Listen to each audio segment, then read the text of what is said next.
Lace Brown. A very pleasant morning to one and all present here. On behalf of management and staff of Shishatripuram Institute of Commerce and Management, I, Manjushri R., Assistant Professor, Department of Commerce and Management, will be hosting for inaugural program of 2 days virtual multidisciplinary national conference 2025. And the theme which suits this current trend in all the disciplines, that is digital transformation, a multidisciplinary perspective and research 5.0. About multidisciplinary national conference, with the rapid advancement in technology and globalization, a multidisciplinary research has become the need of the hour. The theme of this multidisciplinary conference aims to bring commerce, management, language and literature, library and information science, computer science, and sports research ideas synchronically on an individual platform. Conference features keynote lectures by experts, paper presentation by research scholars, academicians, and student community. Now, I request our beloved principal, Professor Vidya Shivanama ma'am, to welcome and give a brief introduction about our dignitaries. Thank you, Manjushri.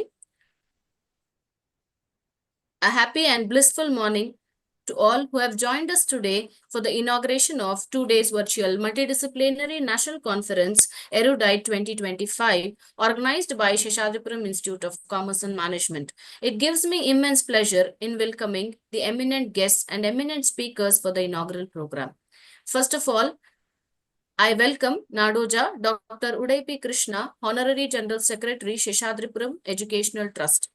Krishna sir is a transformational leader with a fine blend of an educationist, technocrat, and Gandhian.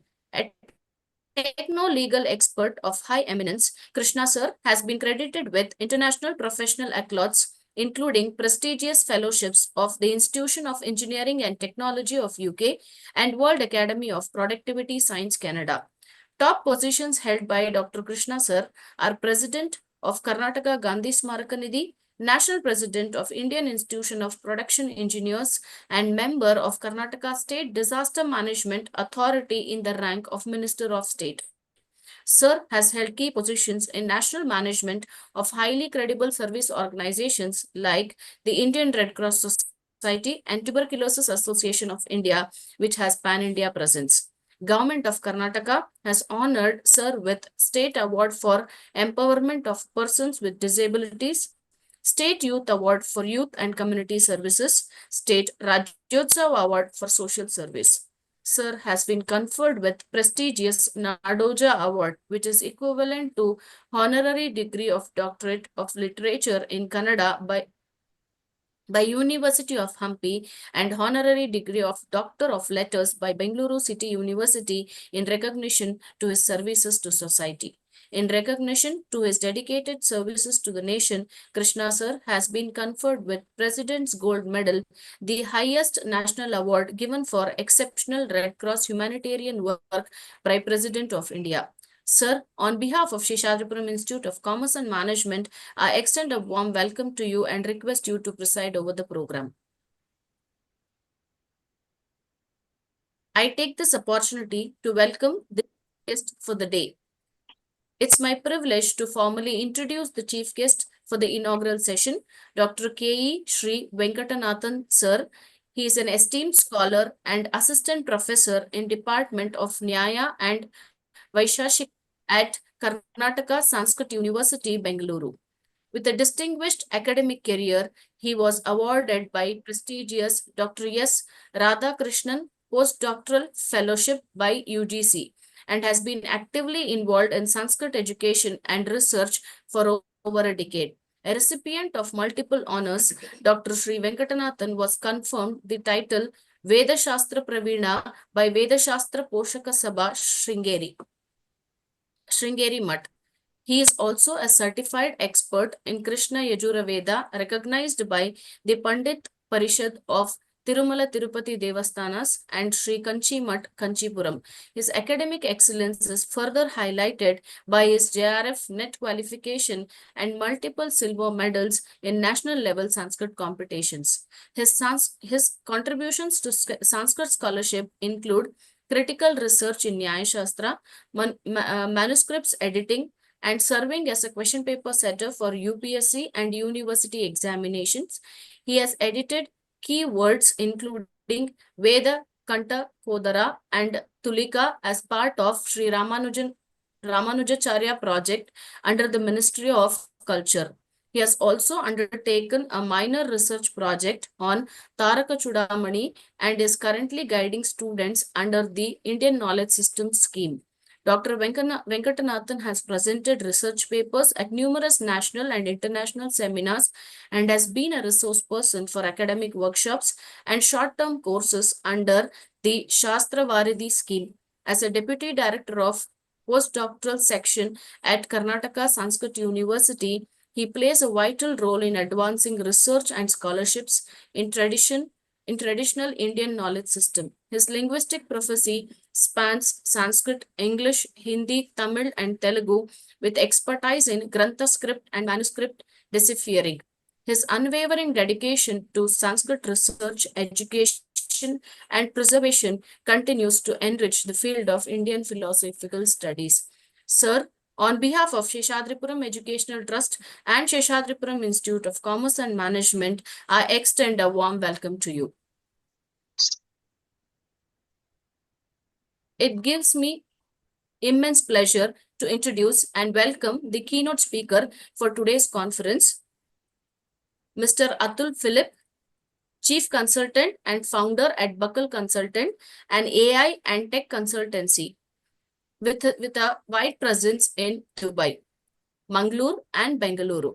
His goal is to bridge a gap between businesses and new age technology.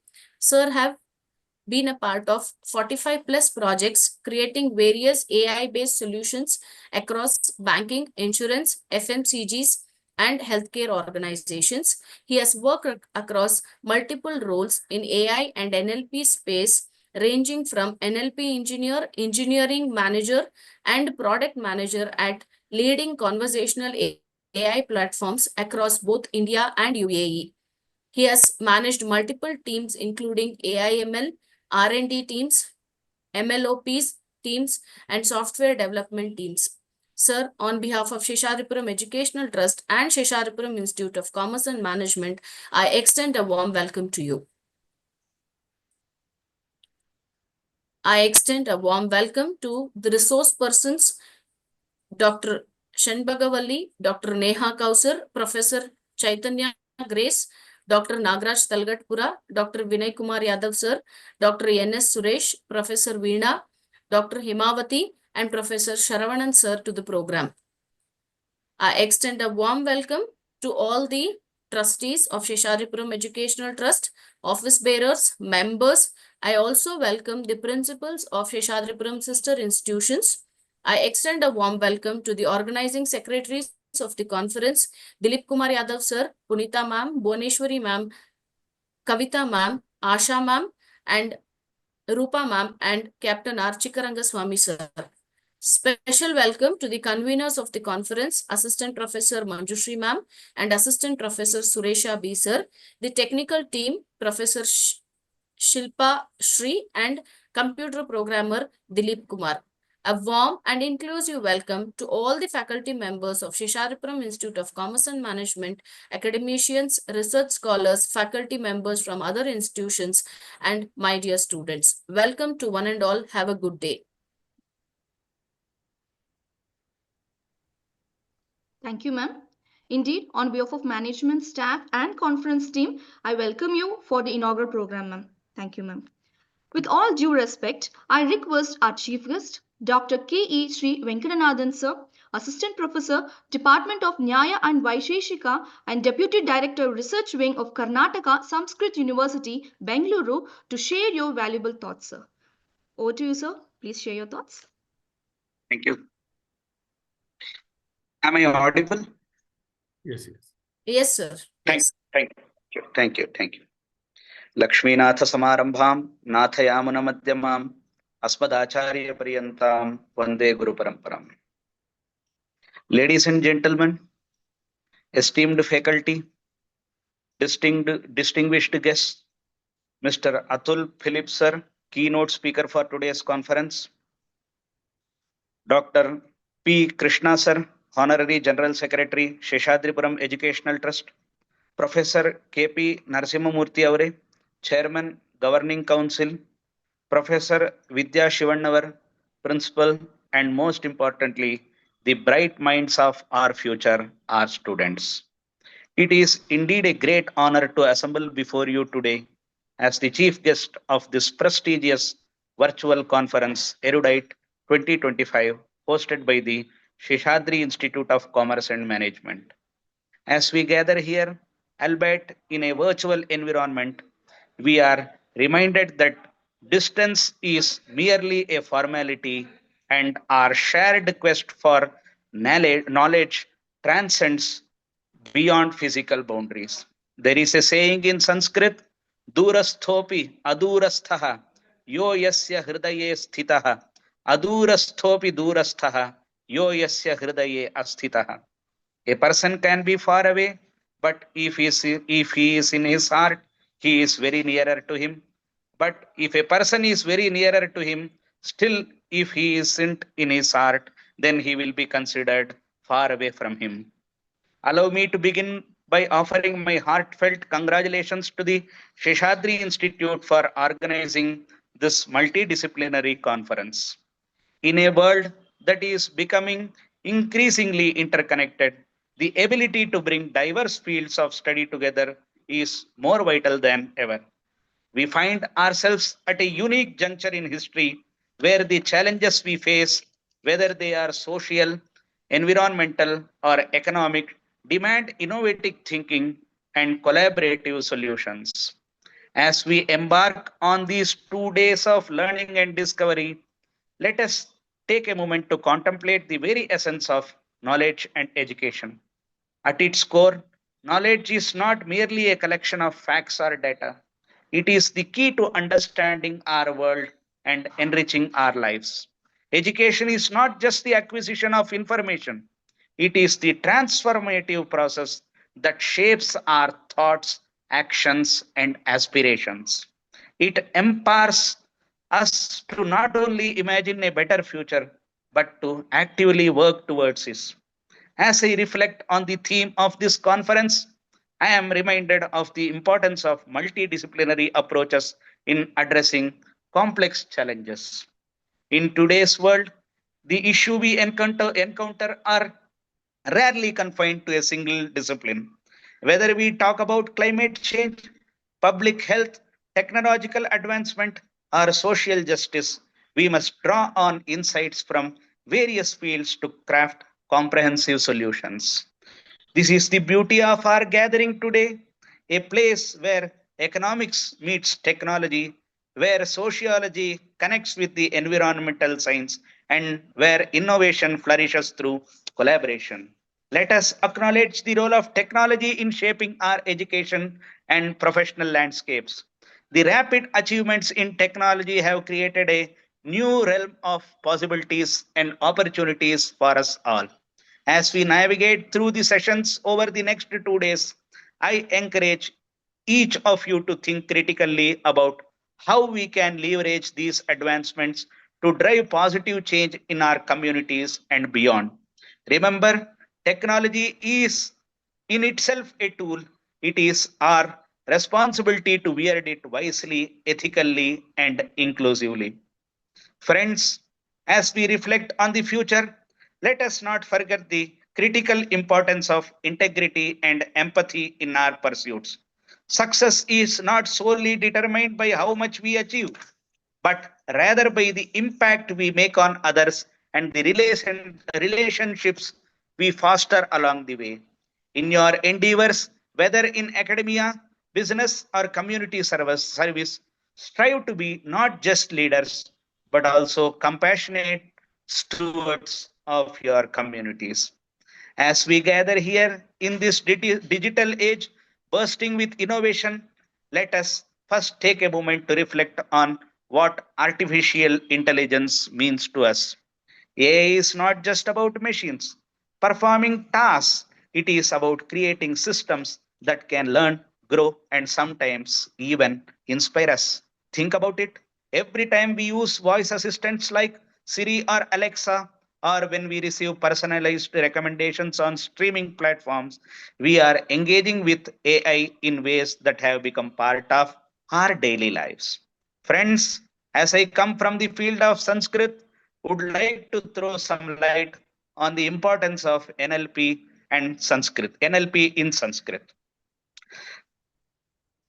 We find ourselves standing at crossroads of technology and communication. NLP allows machines to understand and respond to human language in ways that feel increasingly natural to us. This brings us to the heart of our conversation today: how these technologies can serve the Sanskrit language. Sanskrit, often referred to as the mother of languages, is a treasure trove of wisdom, culture, and philosophy. It is a language that has shaped human thought for thousands of years, containing not just words, but a heritage that connects to our ancestors. Yet, in the fast paced world we live in, it faces challenges: declining usage, a lack of accessible learning resources, and the threat of becoming an ancient relic. When a person, what exactly is the process of a language? Atul sir could explain it even more better than me. But as I am destined to speak as chief guest, would like to throw some words on it.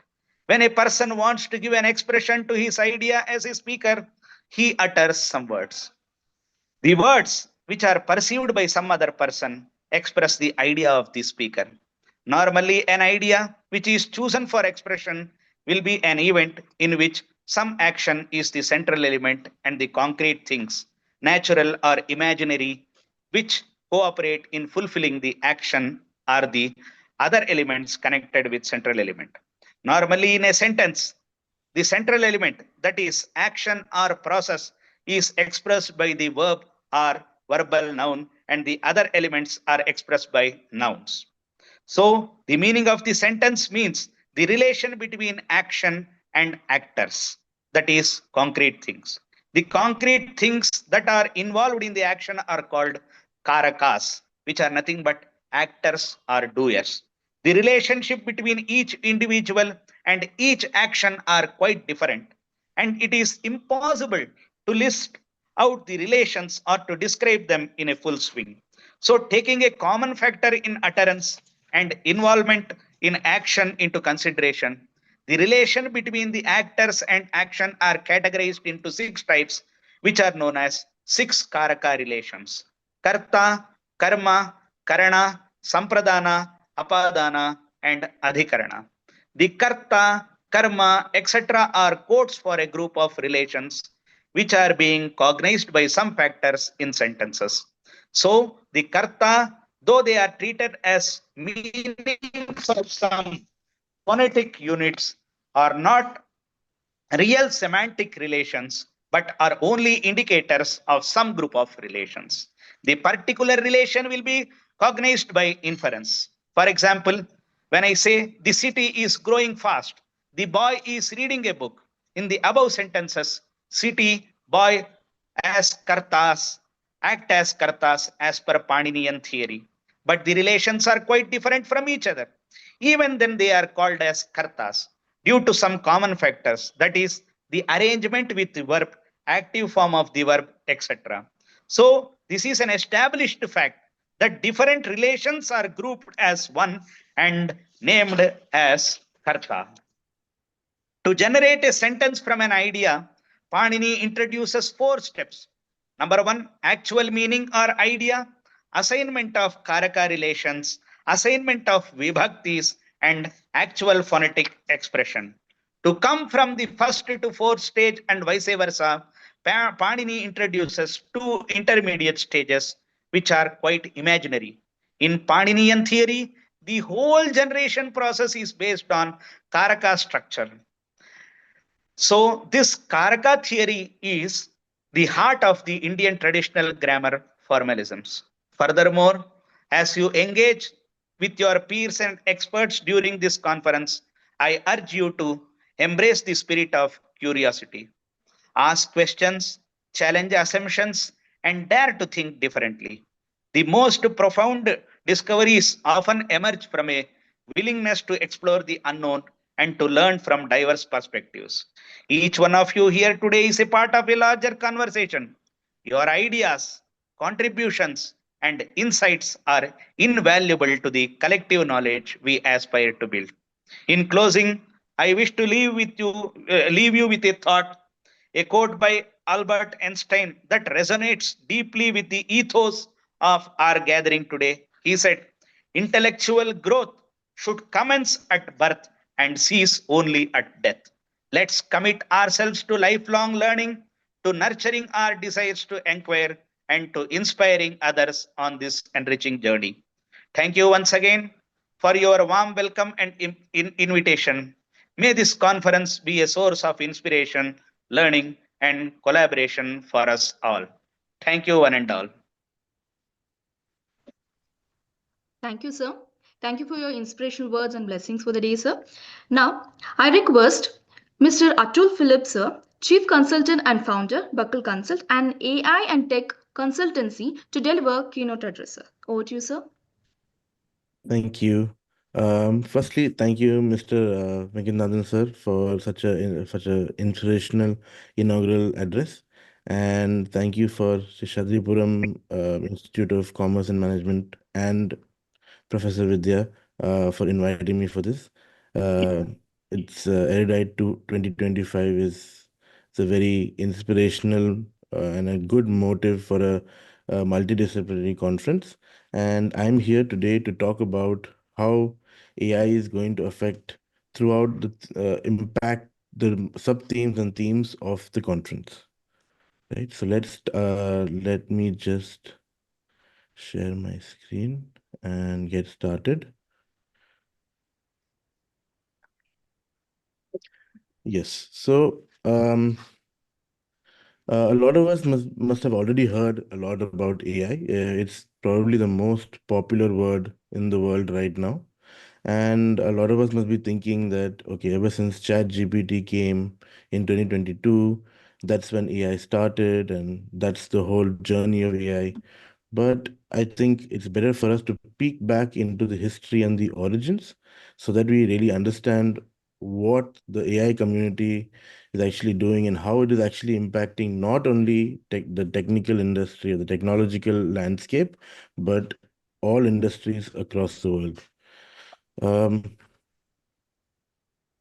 yeah, so this is a small introduction about me. I think Professor Vidya has already given a very good introduction.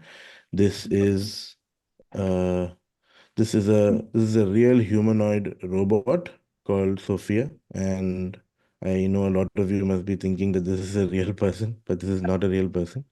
And advancements in AI and robotics has really pushed the edge to what is real and what is not real, and that's what one of the things I'm going to be talking about today.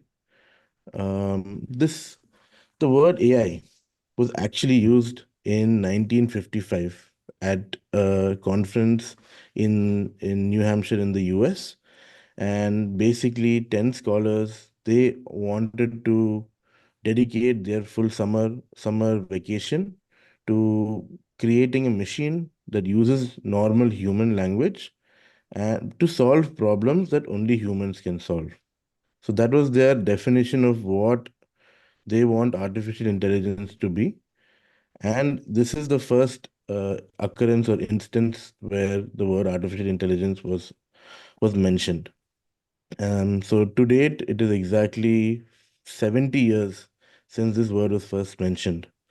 But a lot of you must be thinking now, what did it take 70, 65 years for us to make this? That is not at all the case. Um, Actually, a lot had to go into us being able to develop something like this. Back in 1955, 60s, 70s, we never had the technological power to really digitize anything in our world. So AI, even though it's the most powerful tool out there right now, it the language that artificial intelligence speaks is more of zeros and ones. But we have made a way for us to digitize what we create. So the text that we write, the languages that we write, and we have converted that from natural language to a language that is basically zeros and ones that machines can understand and reply back to us in natural language. So over the years, like you can see, in 1956, when they were talking about AI, this is what 5 MB looked like. And now 2019, now I'm sure 1 TB you can fit in even smaller space, right? So there was a need to digitize a lot of the information and data that is out there. Systems had to be digitized, and a lot of that happened in the 90s and the early 2000s. Then that data that was digitized need to be stored, so that also happened around the same time. And computing power, as we all know, with all of the um, cloud computing and all of these data centers that people talk about, is now available very accessibly for almost anyone. So these three things are really what set upon the path for AI to become what it is today. And as we speak, more data is being digitized and more storage is created, and computing power is improving exponentially. Um, yeah. So why is it called artificial intelligence? Right? The whole idea was to try to make something like how humans think, to use it to reduce the workload or to make humans do extra work more efficiently. So if you can see, this is what our neuron looks like. So our brain has tens of billions of these neurons, and signals are passed through these neurons, and processing happens on a very, very different scale. So I'm pretty sure we're not there on the artificial neuron side yet at the same level. But you can see the artificial neuron structure is similar. There are there are inputs that are added. Basically, they are called weights, and all of the data that is fed into an artificial neuron. So just like we have billions of neurons, even an AI has billions, maybe now actually trillions of neurons, which creates these similar structures. Um, Yeah. So now I want to talk about certain use cases that are really prevalent and dominant in the world today, especially with this connected to the sub-themes and themes of Erudite 2025. So first, I'm going to start off with management and commerce. So the most powerful use of AI today is used in customer experience and personalization. Before um, the concept of customer experience was mainly an in-store experience or a brick and mortar experience where customer, they used to come to your shop or your branch or your building, and you basically greet them the right way, you give them a token, or you take them to the right department, and after that they will go through all of the processes, and they will get information about their grievance, or if there is a testimonial, or if there's some success story that they want to mention. It happens in the right way.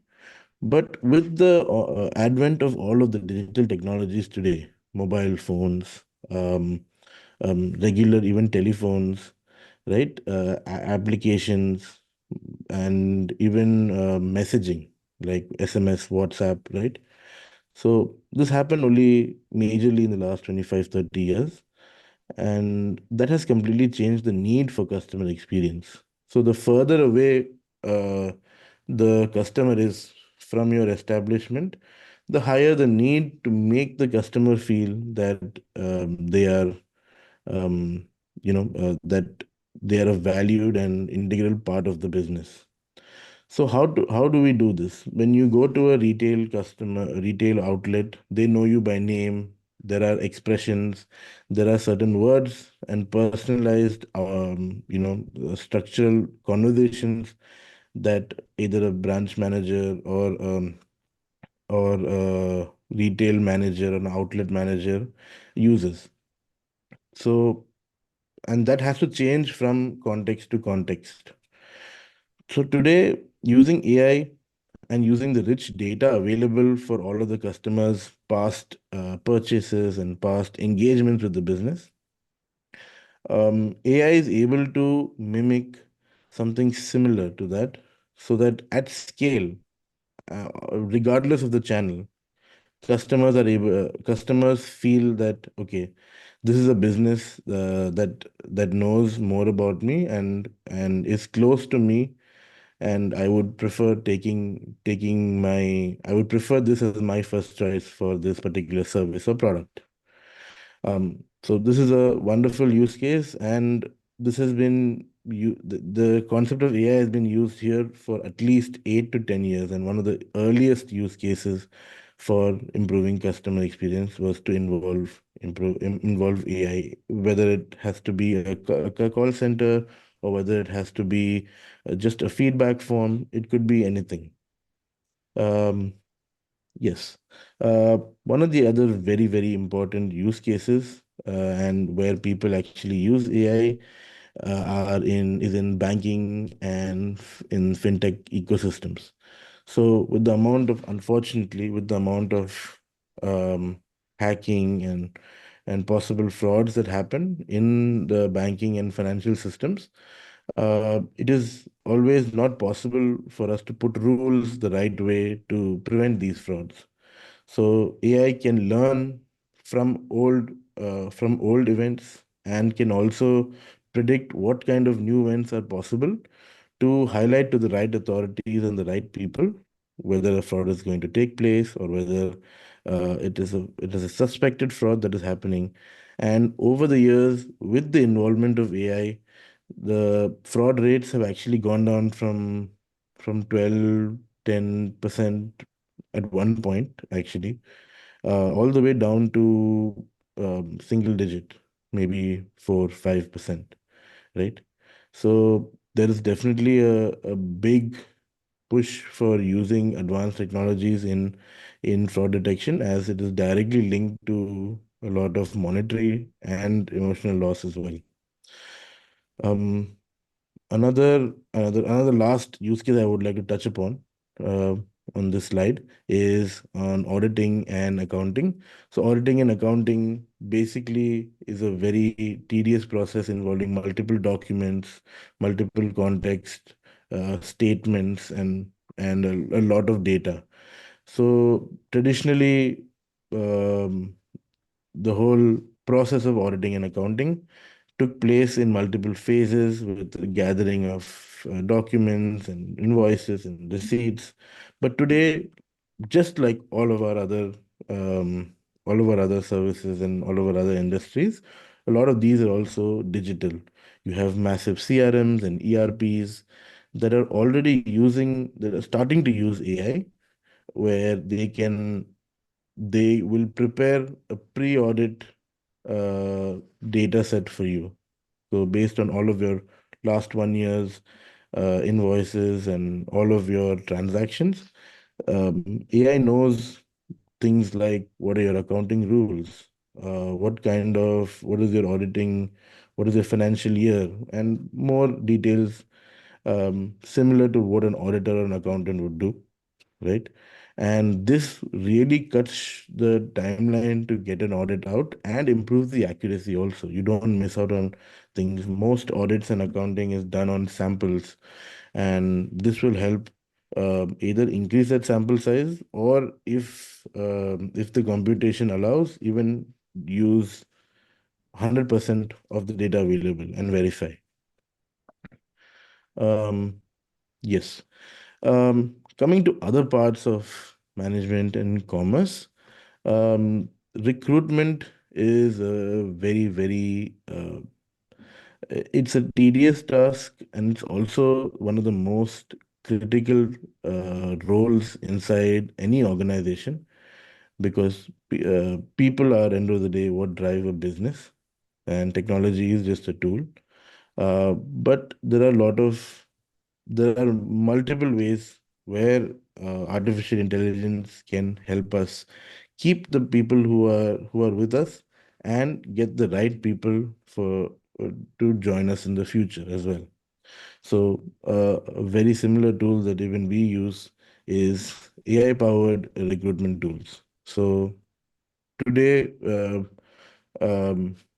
great thing is, a lot of skills are available online digitally, and that's pushing a lot of people to upskill and really go out there for, you know, more high cognitive roles and better positions than maybe a generation before, which is great news. But with that also comes another challenge on the recruitment side is, for example, if you put out a job post for maybe uh, any particular role, you would expect to get 10, you would need a good 10, 20, 100 candidates to actually make a right decision, to have a proper comparison between, okay, what is available as a candidate between the candidates who have applied and what do I need.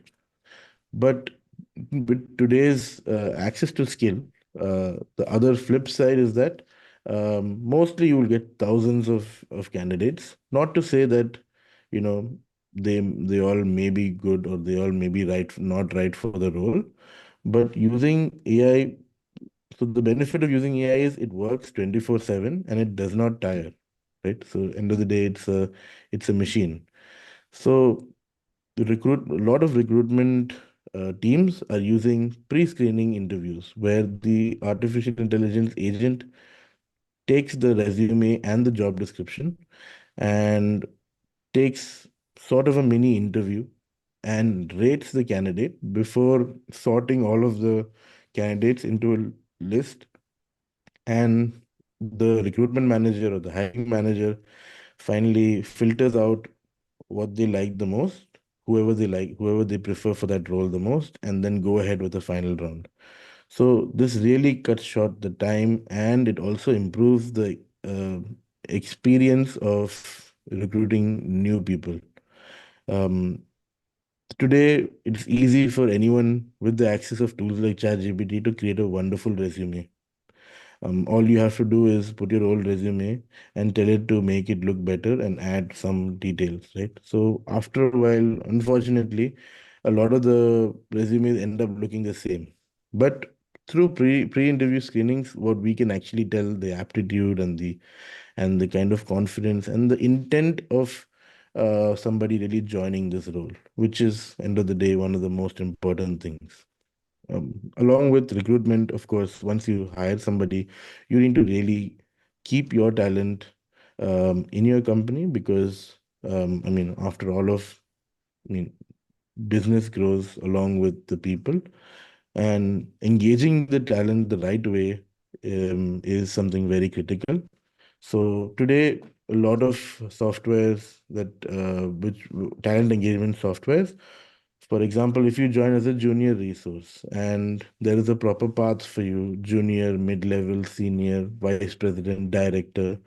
So there are tools that engage you with respect to your position and give you take you through courses and take you through surveys to find out whether you're motivated, whether you're not motivated, and give you the right tools to make you move from a junior resource to the next level, and it takes care of your career progression also, because when people join a company, they also want to know about career progression because they don't want to get stuck at one role.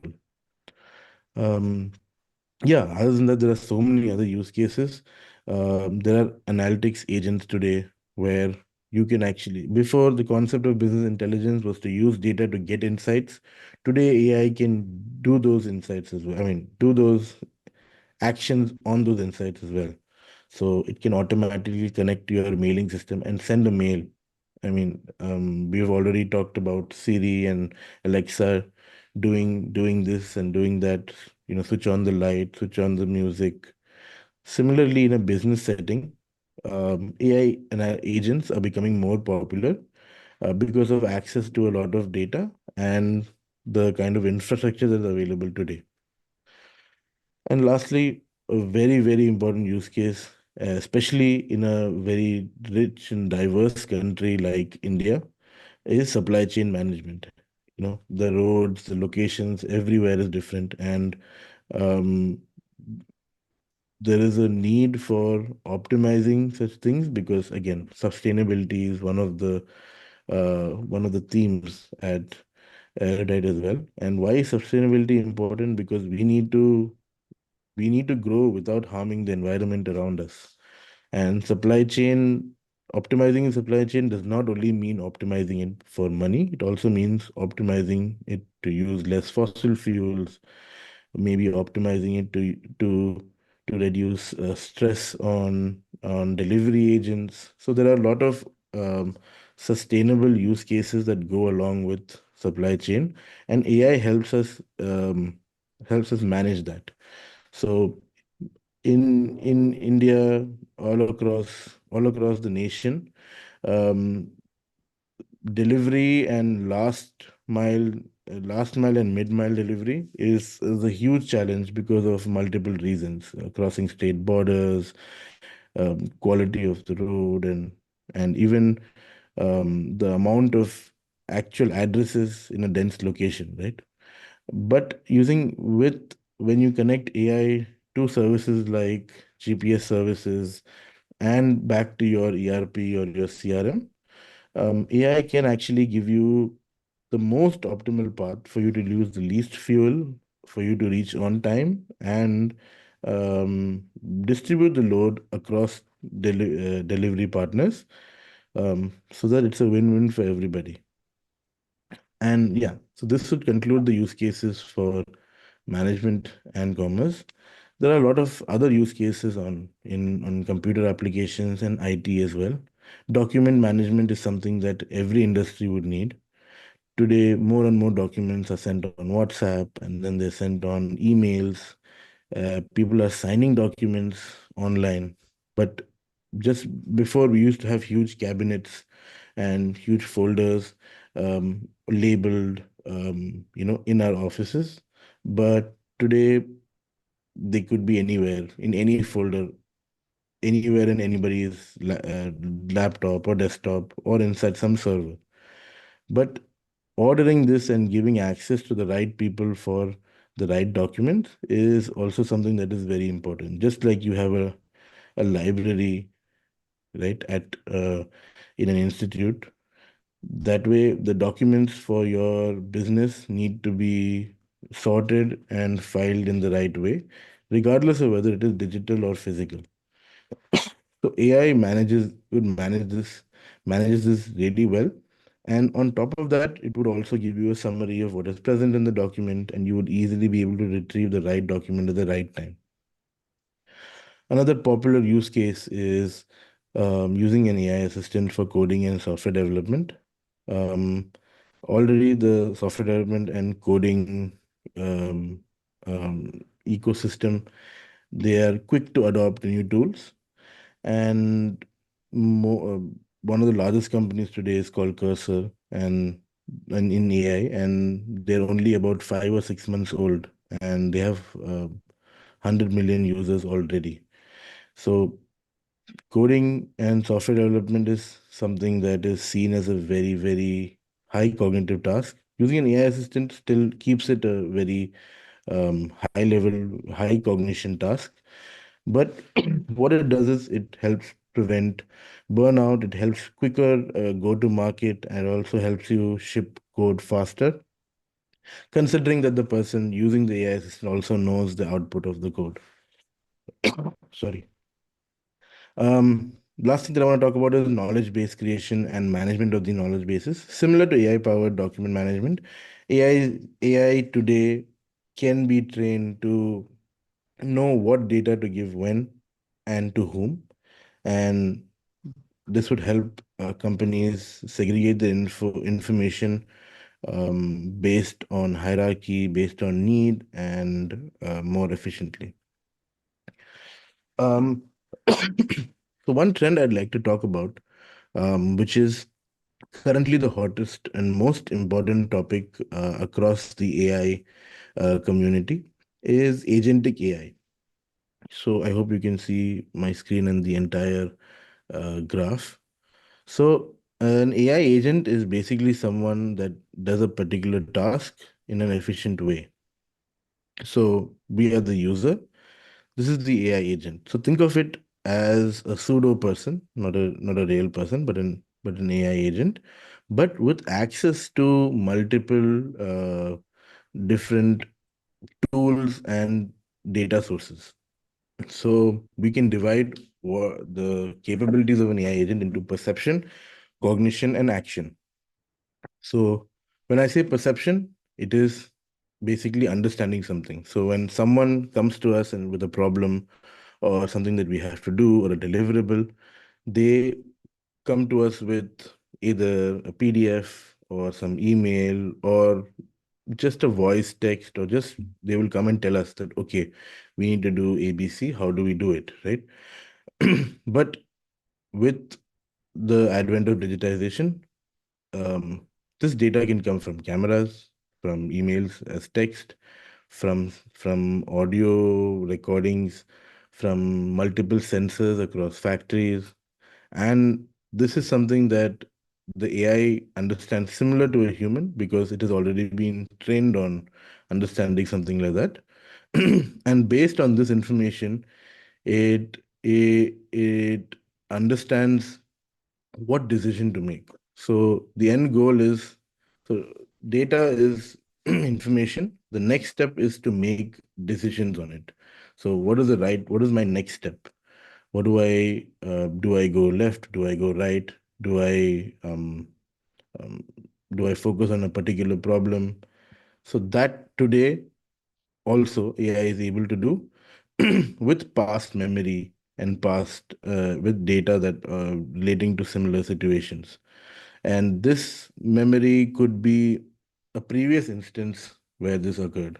So um, a good example for this would be um, if somebody is ordering something and someone is going to deliver that to that person, and after delivering they noticed that the person didn't open the door, and so they left the order outside the door, right? And the delivery agent basically said, okay, left outside the door.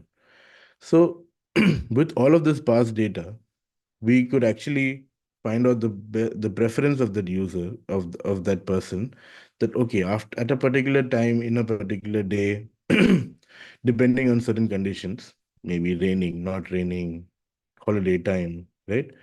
This person may or may not open the door, and but the order is successfully completed, right?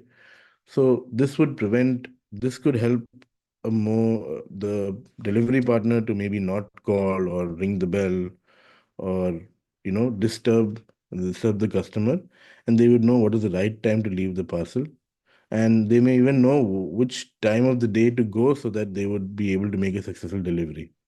So these are sort of data sets and important things that the AI agent has access to. And today, with the capabilities of modern AI agents, they're able to understand that also. The next step after cognition is action. So considering it already knows what the information is, what to do, it can place the action also, sending out an email automatically, um, alerting the right set of people, sending out a notification to somebody on an application, um, putting a reminder for the future. So it's able to understand the issue, create a solution, and take action as well. And this is what is going to be, so everyone, so this could happen for every level of the organization and different departments of the organization. And everyone would basically be getting their own personal secretary through something like this. And this is in the next 2 to 5 years, you will see a lot of agentic use cases. In fact, if you just check out on YouTube right now, there are already a lot of people creating agents to create new e-commerce products, create new designs for t-shirts, and automatically create an image and sell it on their website. So, and there are people who have built companies using agentic AI in 6 months to 7 months and already generating good revenue. So, another question that I generally do touch upon most often is a lot of people have this question whether AI will take my job. And unfortunately, or fortunately, it's not going to replace your job. So you cannot sit at home and not work. So AI is just like any other digital and technological tool, uh, just a tool for us to do better. So it will not remove our jobs, but actually it will completely change the way we work. So a lot of manual, repetitive tasks we won't have to do.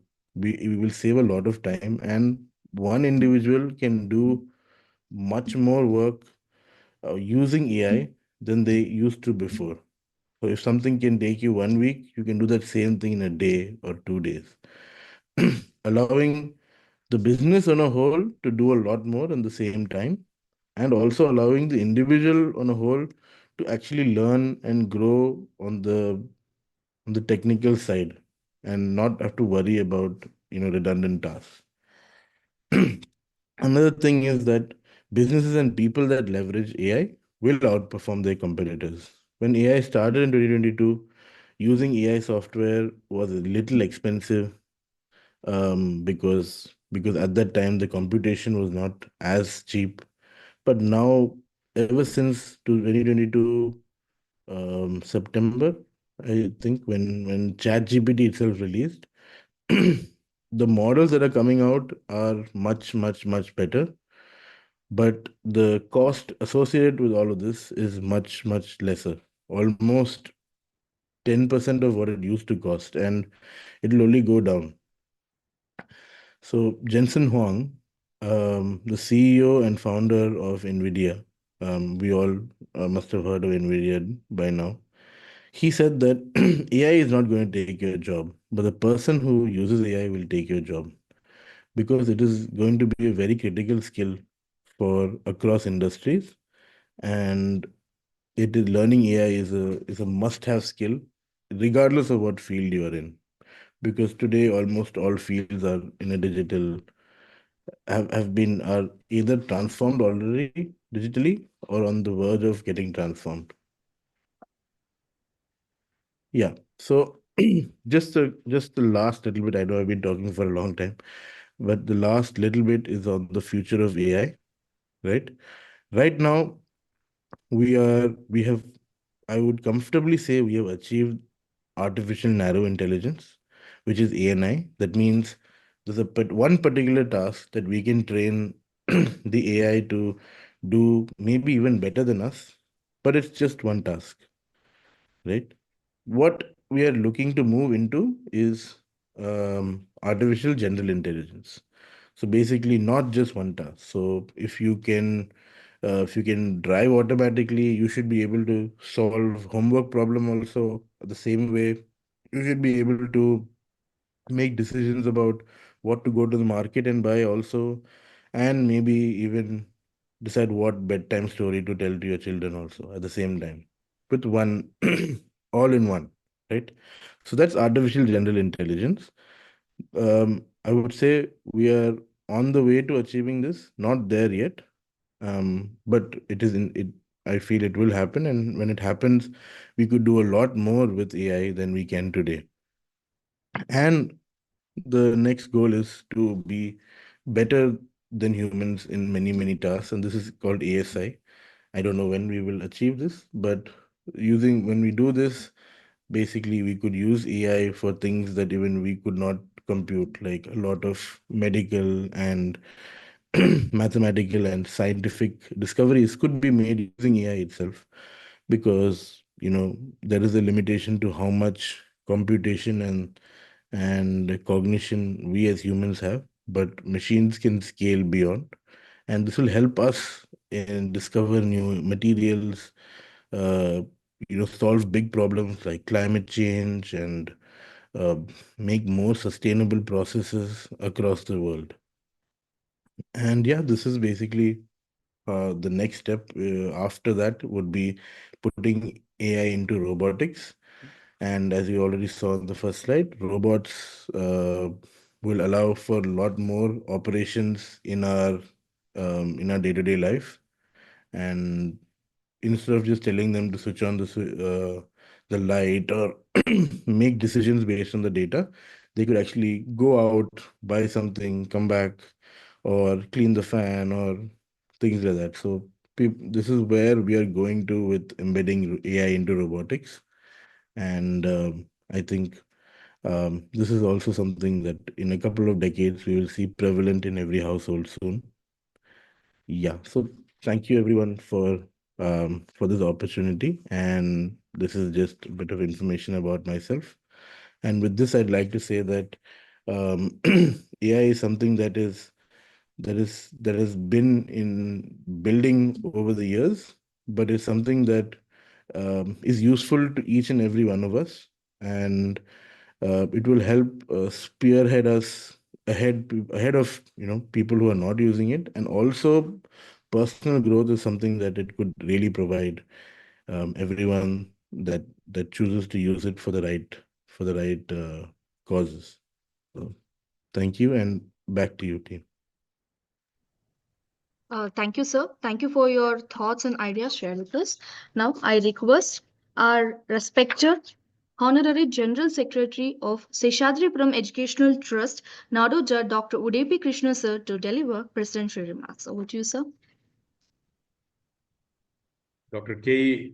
Sri Venkatnathan, Mr. Atul Philip, Professor Vidya Shivannavar, Professor Manjushri, all the members of the organizing team, resource persons, and my very dear attendees.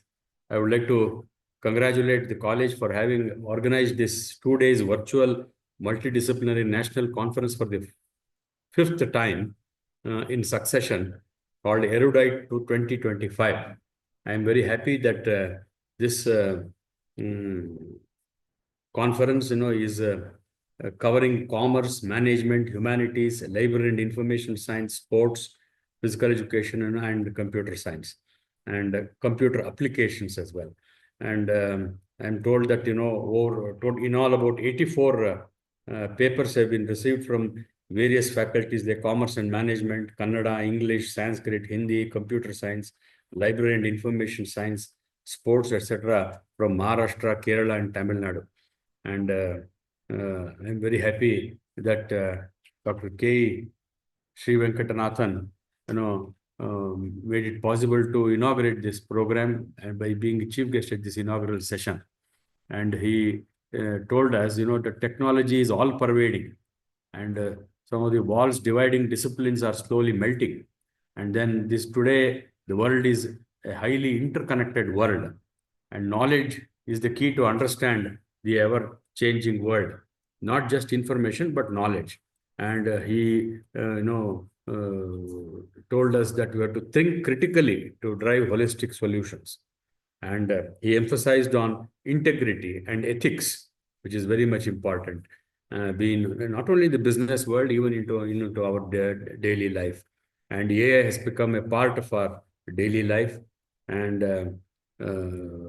Professor Sri Venkatnathan, told us about how,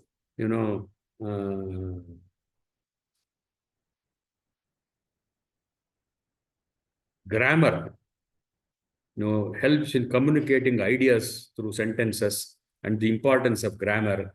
And if grammar has to be, made machine friendly, I think Sanskrit seems to be one of the best languages that is found to be useful all over the world. And he spoke to us about, that you need to question endlessly. The only way we can develop technologically or even scientifically is that we must be questioning endlessly and learn to gather insights from experts. And the whole purpose of such conferences is that we'll be exposed to the ideas of very many experts in the field. And I would appeal to all our young people, particularly our students and faculty, to try to gather unique insights And for each person will have his own insights to contribute to any conference of this kind. Kindly keep your eyes and ears wide open. And he finally told us that learning, the journey of learning starts from birth and ends till death. Therefore, every moment we keep learning. And Sri Atul Philip ji, he told us how AI is going to affect all disciplines across our daily lives. So to work smarter, not just harder. It's a good word. So in future, you need not do hard work, but you need to do smart work. So that means you have to be smarter than the AI tools. And machines, he told us, try to mimic our brain. And he took us through the uses of AI, in commerce and management, because ours is a commerce and management college. How fraud detection, in banks, in fintech ecosystems. And he was telling us that, 12, the fraud detection, which was around 12%, has now come down to almost 4 after the making use of AI. This is something remarkable. And its application in auditing and accounting, enhancing customer experience, HR management, optimizing supply chain management, and etc., etc.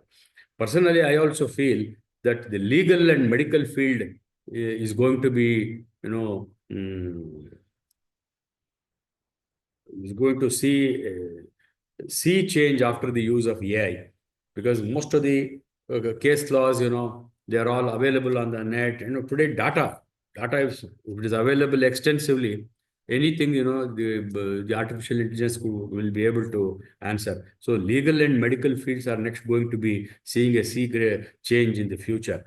And also one other thing at the individual, I would like to tell one thing, that we should never give false or contradictory information in the digital world, because artificial intelligence is going to be there. It will be able to detect. And therefore, individuals, as already told you, integrity becomes very important. We should never be giving false information, particularly in the digital world.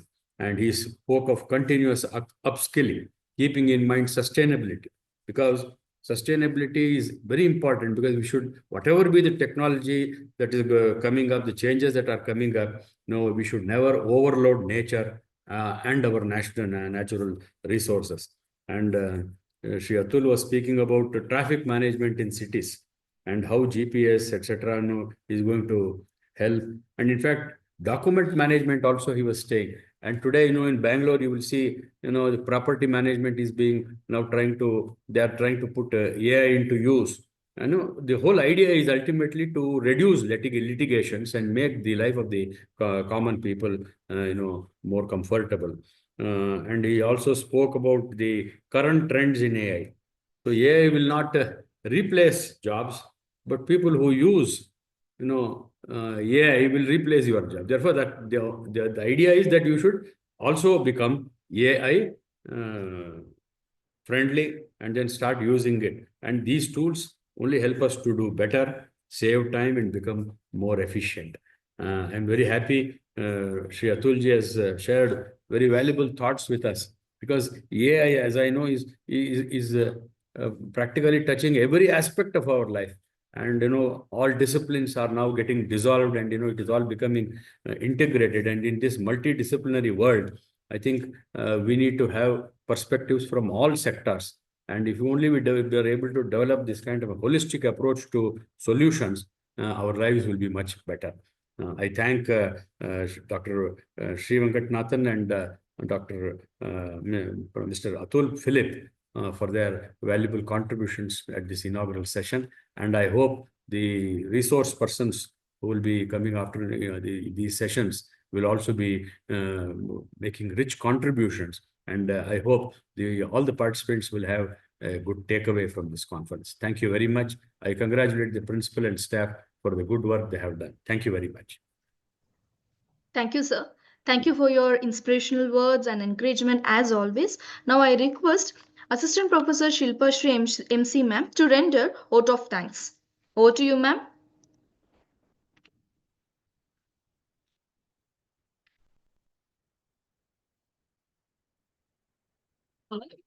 Thank you is such a prayer that cannot be seen or touched. It must be felt by heart. I feel honored and privileged to get the opportunity to propose a vote of thanks on this special occasion. I, on behalf of the organizing committee, convey my deep sense of gratitude and heartfelt thanks to Nadoja Dr. Vudepi Krishna Sir, Honorary General Secretary, Seshadripuram Educational Trust, for presiding the program. Thank you, sir. I also extend my sincere gratitude to today's chief guest, Dr. K. Shri Venkatanathan, Assistant Professor, Department of Nyaya and Vaisheshika, Deputy Director, Research Wing, Karnataka Sanskrit University, Bengaluru, for beginning this conference with an inspirational thoughts. Thank you, sir. I feel deeply gratified and thank today's keynote speaker, Mr. Atul Philip sir, Chief Consultant and Founder, Buckle Consult, AI and Tech Consultancy, for accepting our invitation and gracing the conference in spite of his busy schedule as a keynote speaker. Thank you, sir. I would also extend my sincere gratitude to all the resource persons from all the streams of the conference. Thank you all. I also thank trustees of Seshadripuram Educational Trust. Thank you all.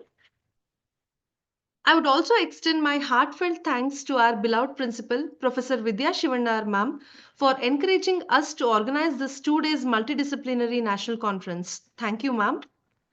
I would also thank organizing secretaries of all the departments. Thank you all. I also extend my heartfelt gratitude to all the participants and students from different institutions. Thank you all. I also thank conveners of ERUDITE-2025 Multidisciplinary National Conference, Assistant Professor Manjushri and Assistant Professor Suresha B. Sir. Thank you, ma'am. Thank you, sir. I would also thank technical support team and staff of SICM for their constant support and encouragement. Thank you all.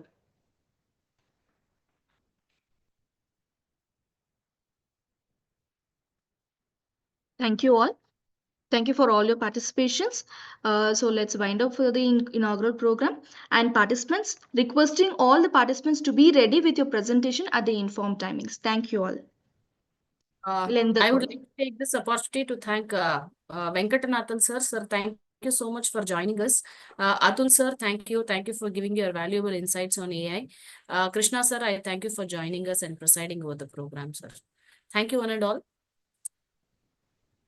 Thank you. Yeah, shall we end the meeting, sir? Yes. Okay. Thank you. Thank you.